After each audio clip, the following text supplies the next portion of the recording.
लहानपणी मी इतरांपेक्षा वेगळा आहे असं काय कधी फील झालं होतं का? आणि मग त्यावेळी तुम्ही स्वतःला कसं सावरलं होतं?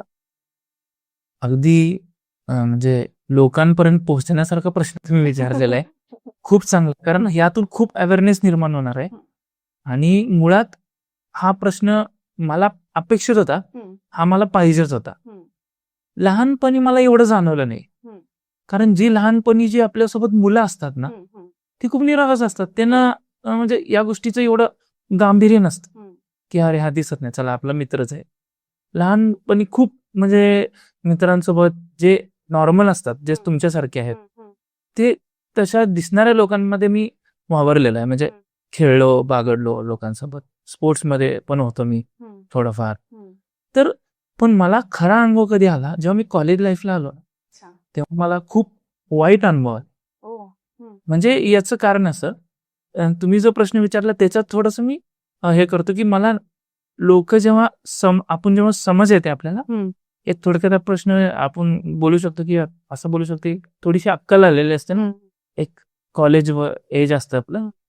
त्या दरम्यान काय व्हायचं, मी माझी एक स्टिक असते, सगळ्यांना तुम्हाला माहित असेल, तुमच्या प्रेक्षकांना पण माहित असेल, जेव्हा एखादी अंध व्यक्ती चालते तर ती हातात एक व्हाईट कलरची स्टिक घेऊन असते, जेणेकरून समोरच्या लोकांना लक्षात येईल की ही व्यक्ती अंध आहे आणि हिला रस्ता द्यायला पाहिजे, किंवा समोर काय अडथळा आला तर ती स्टिक आधी धडकते, नंतर आम्हाला कळतं की समोर काय आहे.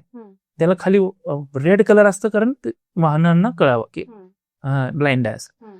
तर ही जेव्हा मी स्टिक घेऊन चालायचो किंवा कॉलेजमध्ये जायचो ना, तेव्हा तिथली जी मुली होत्या, मुलं नव्हती जास्त असं हे करत, पण मला न दिसल्यामुळे मी जायचो असं. पण त्या मुली म्हणजे अक्षरशः ई असं करून, अरे बापरे! अशा गोष्टी माझ्यासोबत घेतलंय. अरे म्हणजे या गोष्टींपर्यंत झालेलं आहे. म्हणजे मी हे का सांगतोय, कारण आता लोकांमध्ये अवेअरनेस भरपूर आहे.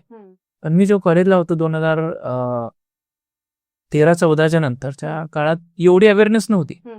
त्यावेळेस एवढं सोशल मीडिया पण नव्हतं की बाबा लोकांमध्ये अवेअरनेस असायला. त्यामुळे त्या गोष्टींना सुद्धा मला सामोरं जावं लागलं.